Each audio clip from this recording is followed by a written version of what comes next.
Well,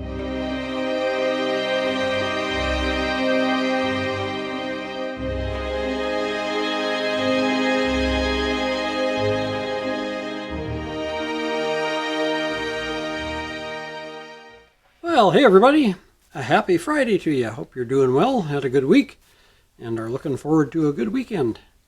What are we going to talk about today? Well, let's talk about Charles Goodyear. I'm sure you've all seen the Goodyear blimp. If you watch any sporting events, they usually show up there. You may have even had Goodyear tires on your car. Would you be surprised to know that Charles Goodyear, the man the company is named for, had absolutely nothing to do with Goodyear Corporation? That's true. Let's have a look at Charles Goodyear, shall we? Charles Goodyear, whose name is all but synonymous with the word rubber, was born in modest circumstances and died in abject poverty. What is more, he did not found the industrial giant which bears his name, and it was not even his idea to make tires out of rubber.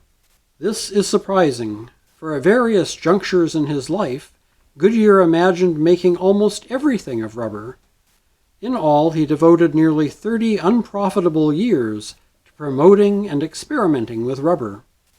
Once he even asked, quote, "Who can examine it, dwell in the thought of the properties of elastic gum, and without glorifying God?" Unquote. Goodyear was born in the year 1800 in New Haven, Connecticut, and his first task in life was to work as a partner in his father's small hardware manufacturing business. By 1830, the family concern had gone bankrupt. At the time, however, he was tinkering with rubber, though most felt it was nothing more than a natural curiosity and thus of no major value. The United States had a small rubber industry, but it produced only boots, capes, and wagon covers. There were two very good reasons for this.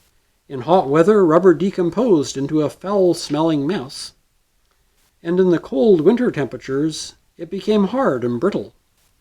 Goodyear believed he could change this, reasoning that some substance added to the rubber might reduce or even overcome this problem. In his first experiments, which took place in debtor's prison, he mixed ink, soap, cream cheese, witch hazel, castor oil, and anything else he could think of with rubber. Once he tested a mixture of quicklime and manganese and produced a kind of white rubber that seemed very much like leather. He trumpeted his discovery to the world, only to find that any acid, including a dash of lemonade, would rapidly dissolve the white substance. Later, puttering in his kitchen, Goodyear finally discovered the secret of vulcanization, which increases rubber's durability during temperature changes, when he accidentally spilled a glob of rubber and sulfur on the top of his stove. The year was 1839. After all his struggling and stretches in prison, Goodyear had the means to fully utilize rubber. The trouble was that no one believed him. In all, it took Goodyear 5 years to find the money necessary to exploit his discovery. During that time, he was forced to sell his library. He even sold his children's school books. A neighbor later recalled seeing Goodyear's children scrambling in the garden for half-ripe potatoes to eat. Tragedy struck as well when Goodyear's 2-year-old son died unexpectedly. Finally, in 1844, Goodyear received a patent for his vulcanization process. It did not make him wealthy.